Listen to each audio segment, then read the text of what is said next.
महाराष्ट्र में चुनावी सरगर्मियां जोरों पर है। अगर हम बात करें तो महाराष्ट्र में 29 महानगर पालिका है और 29 महानगर पालिका में चुनाव प्रचार जोरों पर चल रहा है। अब कल आखिरी दिन है चुनाव प्रचार का, 5:30 बजे जो है चुनाव प्रचार थम जाएगा। लेकिन इन सब में जो है सबकी निगाह जो है मुंबई बीएमसी पर है। कहीं ना कहीं मुंबई बीएमसी जो है देश की सबसे बड़ी महानगर पालिका है।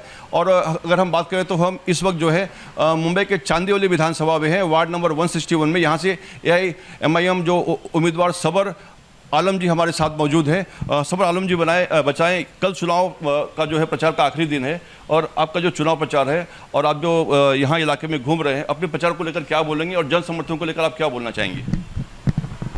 अल्हम्दुलिल्लाह हमारा प्रचार बहुत ज़्यादा अच्छा चल रहा है और काफ़ी ताकत से हम लड़ रहे हैं। और रही बात जनता का, तो जनता भी खूब समर्थन दे रही है, खूब प्यार से नवाज रही है और ऊपर वाले ने चाहा तो 16 तारीख को हम विजयी होंगे। हम अगर बात करें, आप जो है AIMIM से उम्मीदवार हैं। ये असदुद्दीन ओवैसी जी की पार्टी है और कहीं ना कहीं महाराष्ट्र में जो है असदुद्दीन ओवैसी जी का जो है बहुत बड़ा जनाधार यहाँ पर है। महाराष्ट्र के जो कई जिले वहाँ पर जो है उनके जो उम्मीदवार हैं हमेशा जीत कर आते हैं। और अगर हम इस इलाके की बात करें तो यहाँ पे लगभग 40,000 के लगभग मतदाता है और यहाँ पर 18 से 20,000 के लगभग जो है यहाँ पे मुस्लिम मतदाता है। तो कहीं ना कहीं उसे देखते हुए ये सीट जो है बहुत अहम है और कहीं ना कहीं ये सीट जो है AIMIM के खाते में जा सकती है यहाँ, क्योंकि जो यहाँ पे जाति समीकरण है उसको देखते हुए ये सीट जो है सबर आलम जो यहाँ के उम्मीदवार हैं इनके लिए ये सीट जो है कहीं कहीं ये बहुत महत्वपूर्ण है। आपसे जानना चाहेंगे यहाँ पर जो है 18 से 20,000 के लगभग जानकारी मिल रही है मतदाता हैं, वो भी अल्पसंख्यक मतदाता हैं, तो उनके समर्थन को लेकर आप क्या बोलना चाहेंगे? बहुत अच्छा रुझान है लोगों का, क्योंकि 4.5 साल से 5 साल से हम इसी इलाके में काम कर रहे हैं। चाहे कुरान का मामला हो, चाहे हिंदू मुसलमान अगर कोई करता है, या मस्जिद की बात आए, या भूंगे की बात आए, या सफाई की बात आए, या सादिया सैफ़ी की बात आए, या फ़लस्तीन की बात है, हमने हर मोड़ पर अपनी आवाम के साथ खड़ा रहा है और इसी वजह से आवाम भी हमें प्यार दे रही है। हम आपसे जानना चाहेंगे यहाँ पर जो है आपके जो सामने जो है यहाँ पे जो पुराने नगर सेवक है बिजू सिंधे यहाँ पे खड़े हैं और उससे पहले भी जो है हम बात करें तो लीना शुक्ला जो है वो भी यहाँ से खड़ी है। तो कहीं आपके सामने जो है जो टक्कर देने के लिए जो है जो उम्मीदवार बहुत तगड़े हैं, तो इन सब के बीच जो है मुकाबला देने के लिए आप क्या बोलना चाहेंगे? देखिए साहब, मेरी लड़ाई मेरी कौम से है, मेरी लड़ाई किसी से नहीं है। मेरी कौम समझ जाए कि अपनी क़यादत करना, खड़ा करना बहुत ज़रूरी है। और आज हमें जो असद अवैसी के रूप में एक शख्स मिला है जो हर मुद्दे पर मुसलमानों की बात रखता है। हमें बीजेपी से कोई मतलब नहीं, हमें कांग्रेस से कोई मतलब नहीं। कांग्रेस हो या बीजेपी हो, हर दौर में मुसलमान पिसा है। हमको हमारी क़यादत खड़ी करना बहुत ज़रूरी है और क़यादत खड़ी करने के लिए नीचे से शुरुआत करनी पड़ेगी। और ये जो मुंबई BMC का इलेक्शन है, हमें यहाँ से शुरुआत कर आगे तक लेकर जाना और असद अवैसी को मजबूत करना है। मेरी लड़ाई सिर्फ मेरे कौम के लोगों से है कि ये लोगों एक हो जाओ और किसी तरीके से अपना एक कायद चुन लो। डॉक्टर बाबा साहेब अम्बेडकर जब संविधान उन्होंने बनाया, तो बनाने के बाद आज दलित भाइयों के पास जो अधिकार है, आप देखिए वो कितने सक्षम है, कितने सक्षम है। एक नेता उनके बीच में चुना गया जिसको दलितों ने साथ दिया और आज भी वो शान से जीते। हमारे पास कोई भी मुसलमान क़यादत नहीं है। हमें बीजेपी से भी उतना ही दुख है जितना कांग्रेस से था। क्या 92 के वक्त कांग्रेस नहीं थी? क्या 84 के वक्त कांग्रेस नहीं थी?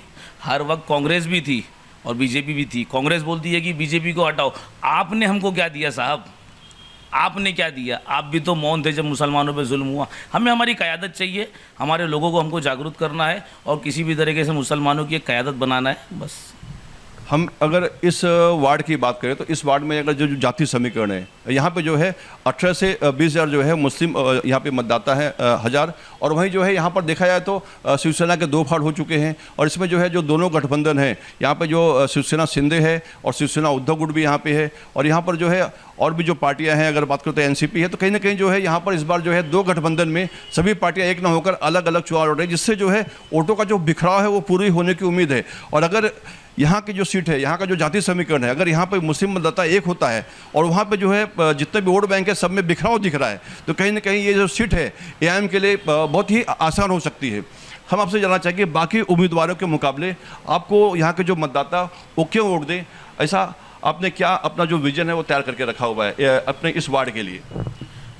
मेरा 5 साल का काम साहब बयान करेगा कि मैंने क्या किया है। मैं कोई 4 दिन या 10 दिन पहले पॉलिटिक्स में नहीं आया हूँ कि टिकट लेके लड़ रहा हूँ। 5 साल से मैं लोगों के बीच में हूँ और उनके जो भी मुद्दे थे, जो मेरी हैसियत या ताकत थी, हमने सारे काम किए। चाहे वो बीएमसी का हो, चाहे पुलिस का हो, चाहे कोई भी मामला हो। अभी हाल ही में कुरान मजीद का मामला हुआ था, मैं अकेले लड़के 2.5 घंटे के अंदर सामने वाले को, मतलब जिन्होंने भी ये अपराध टिप्पणी की थी, उनके ऊपर एफआईआर कराने का काम कराया। मुझे ऐसा लगता है कि आज तक हिंदू मुसलमान के मामले में 2.5 घंटे में एफआईआर नहीं हुई होगी। मैं कोई नया नहीं हूँ कि मुझे अपने काम या विज़न बताना पड़े। आज भी 25 साल से 30 साल से वहाँ के लोग पानी खरीद के पीते हैं। ये क्या किया है शिवसेना ने, बीजेपी ने क्या किया है, किसके लिए काम किया है? सारे विज़न ये है कि भाई वो मेरे हैं तो उनके दुख जो वो भी मेरा दुख है। पानी की किल्लत है, गंदगी है, पढ़ाई की सुविधा नहीं है, कोई झांकने नहीं आता है। कॉरपोरेटर तो ऐसा लगता है सिर्फ आधे वार्ड के हैं। दूसरी तरफ जहाँ हम मुस्लिम बाहुल इलाका, वहाँ आते ही नहीं है। वहाँ दलित भाई भी रहते हैं हमारे। मैं सिर्फ मुसलमानों की बात कर रहा हूँ क्योंकि मुझे मुसलमान क़यादत चाहिए, लेकिन हिंदू भाई भी मेरे उतने ही हैं जितने मुसलमान भाई हैं, दलित भाई भी उतने ही हैं जितने मुसलमान भाई हैं। वहाँ पर पानी खरीद के पीना पड़ता है। आप सोचिए मुंबई के किस इलाके में आप रह रहे हैं कि आपको पानी भी खरीद के पीना पड़ रहा है। शर्म की बात है ये शिवसेना के ऊपर, शर्म की बात है बीजेपी के लिए, क्योंकि उनका कई सालों से उनकी सरकार है बीएमसी में, लेकिन क्या किया उन्होंने? गंदगी तो इतनी है कि एक साफ़ सुथरा आदमी वहाँ से गुजर नहीं सकता। नाले बह रहे हैं, रोड बह रहे हैं, लेकिन किसी को कोई लेना देना नहीं है। अगर मैं जीत के आता हूँ, अगर ऊपर वाला मुझे कामयाब करता है, तो सबसे पहले सफाई का काम हम करेंगे, पानी की किल्लत को दूर करेंगे, पढ़ाई और दवा पे काम करेंगे। जैसे कि आपने कहा कि आप जो है जनता के लिए आपने जो है क्या करने वाले हैं, अपने वादे गिनवाए हैं। हम एक बात और इस सीट की बात करेंगे, कहीं ना कहीं हम इस पूरे विधानसभा की बात करेंगे। तो इस विधानसभा में कहीं ना कहीं जो ये जो विधानसभा है चांदीवली, इसमें जो है इसे कभी न कभी कांग्रेस की जो है पक्की सीट माना जाता था।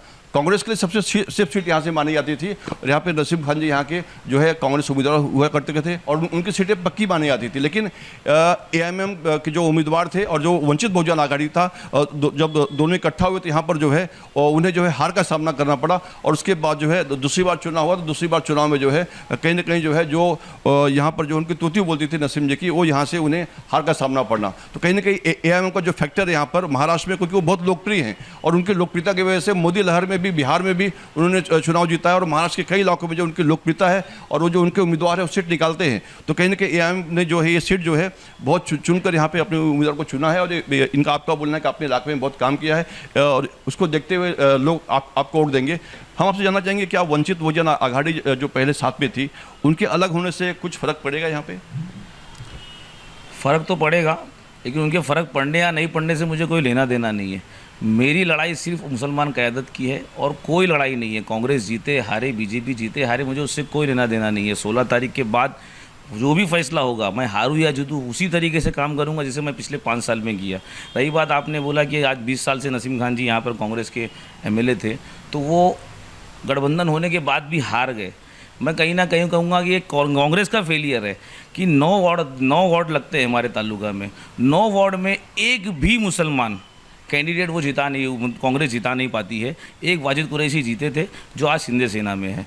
तो जब तक आप अपने किलों को मजबूत नहीं करोगे, आप एमएलए में एमपी हारते रहोगे। आपने अपने किलों को मजबूत क्यों नहीं किया? आपकी गलती है। आप मुसलमानों पे इतना एतबार करते हो, भरोसा करते हो कि मुसलमान कांग्रेस को ही वोट देगा। क्या मुसलमानों के लिए आपने किया, ये तो बता दीजिए साहब। इसका भी तो जवाब देना होगा ना कांग्रेस को। कोई जवाब नहीं है, खाली बस बीजेपी आ जाएगी, ये डरा डरा के हमारा वोट लेते। अरे कांग्रेस में भी हमको परेशान होना है। समाजवादी की सरकार थी तो क्या 1 लाख मारे नहीं गए? मारे गए ना यूपी के अंदर। तो हम अपनी क़यादत खड़ी करते हैं ना भाई, हमको क्या लेना देना किसी से। और गठबंधन होता या नहीं होता, मैं और मेरी पार्टी इसी तरीके की मजबूती से लड़ती कि मैं जीतूँगा। जैसे कि आपने जो है पुराने विधायक की बात की, तो हम बताना चाहेंगे यहाँ पर जो है नसीम खान जो है इससे पहले जो है 3 से 4 बार यहाँ पर जो है विधायक का चुनाव जीत चुके थे।